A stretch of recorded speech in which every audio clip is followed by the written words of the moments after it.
గుమ్మడికాయతో ఒబ్బట్టు ఎప్పుడైనా తిన్నారా? బూది గుమ్మడికాయతో కారం ఒబ్బట్టు, స్వీట్ గుమ్మడికాయతో తీపి ఒబ్బట్టు ఇప్పుడు చేసేద్దాం రండి. మనము బూది గుమ్మడికాయని పీసెస్ చేసుకొని తురుముకోవాలి.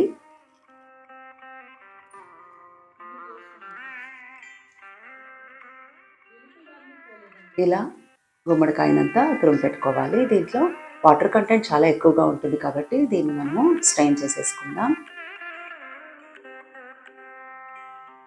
ఇలా స్ట్రెయిన్ చేసుకున్న దాన్ని ఆ వాటర్ని పారేయాల్సిన అవసరం లేదు. దానికి తేనె నిమ్మరసం వేసుకొని తాగితే ఆరోగ్యానికి చాలా మంచిది. మనం ఇలా ఎక్సెస్ వాటర్ని అంతా స్ట్రైనర్లో ఉంచి తీసేసుకుందాం.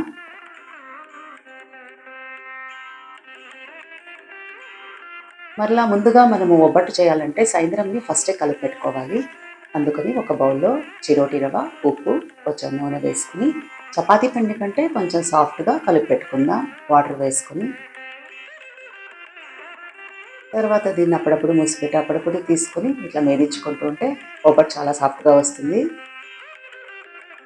తర్వాత ఒక ప్యాన్లో మనము గుమ్మడికాయని వాటర్ తీసి పెట్టుకున్నాం కదా, అది వేసి ఇట్లా వేయించుకుంటూ ఉంటాం. దీనికి కొంచెం పసుపు కూడా వేస్తే కలర్ చాలా బాగుంటుంది. కొంచెం వాటర్ కంటెంట్ పోయే వరకు వేయించుకుంటూ దీనికి పచ్చిమిరపకాయల కారం, జీలకర్ర, ఉప్పు, కొంచెం చిరోటి రవ్వ వేసాను బైండింగ్ కోసం. ఇట్లా కలిపెట్టుకుంటూ ఉంటే అది కొంచెం హదం వచ్చేలాగా కలిపెడుతూ ఉండాలి.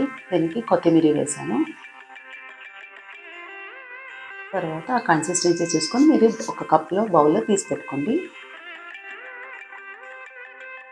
దీన్ని అంతా ఇట్లా బాల్స్ చేసుకుని ఇది చాలా సాఫ్ట్గా అయింది అనుకుంటే కొంచెం బొరుగుల పొడి వేసి కలుపుకోవచ్చు.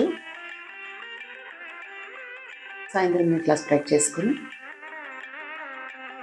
బూది గుమ్మడికాయ పూర్ణంని దాని లోపల పెట్టి ఇట్లా బైండింగ్ చేసుకొని ఒబ్బట్టు చేసేసుకొని, ఇది కొంచెం బైండింగ్ కాలే అనుకుంటే ఇంకొంచెం సాయంత్రం తీసుకొని ప్యాచ్ చేసుకోవచ్చు.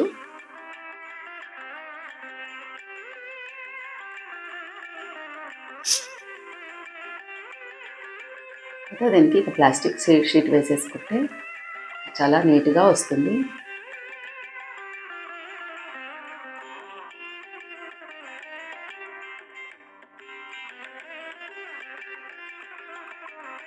తర్వాత స్టవ్ పైన మనం ఒక సిల్వర్ ప్లేట్ పెట్టుకొని దానిపైన థిక్గా ఉండే పెనం పెట్టుకుంటాం. ఒబ్బట్టుకి పెనం థిక్గా ఉంటే బాగా వస్తుంది. ఆ ప్లేట్ పెట్టే దాని నుంచి ఒబ్బట్టు మాడకుండా కూడా ఉంటుంది.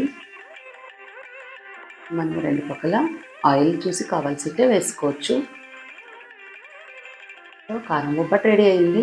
ఇప్పుడు స్వీట్ ఒబ్బట్టు కోసం ప్యాన్లో బూది గుమ్మడికాయ కోసం కొంచెం నెయ్యి వేసి తీపి గుమ్మడికాయని తురిమినవి వేసుకుందాం. ఇది కూడా కొంచెం వేయించుకుంటాం. దీనికి ఇప్పుడు బెల్లం కావాల్సింటే మీరు ఏలకుల పొడి వేసుకోవచ్చు. కొంచెం కోవా వేసాను.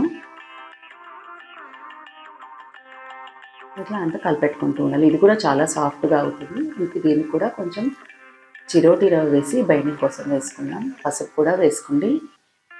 ఇది చాలా లిక్విడ్గా ఉన్నందున కొంచెం చిరోటి రవ్వ వేసి కలుపుకున్నాను. అది బైండింగ్ ఇస్తుంది. ఇది కూడా మీకు చాలా సాఫ్ట్ అయిందంటే కొంచెం బొరుగుల పొడి వేసుకోవచ్చు. మనం ఒబ్బట్టు చేసేటప్పుడు ఇట్లా ఉంట్లు చేసుకోండి పూర్ణంని. దీన్ని కూడా మనం సాయంత్రం పైన స్ప్రెడ్ చేసుకొని ఒబ్బట్టు చేసేసుకుందాం.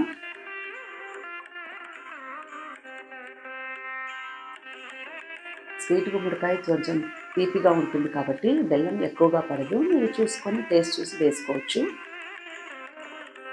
ఇట్లా కూడా ఇది ఒబ్బట్టు చేసేసుకుందాం.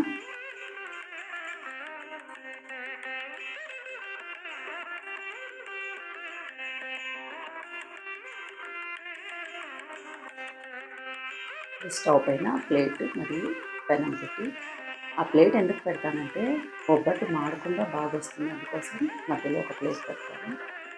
ఇట్లా ఒబ్బట్టు చేసేసుకుంటే స్వీట్ మరియు కారం ఒబ్బట్లు రెడీ.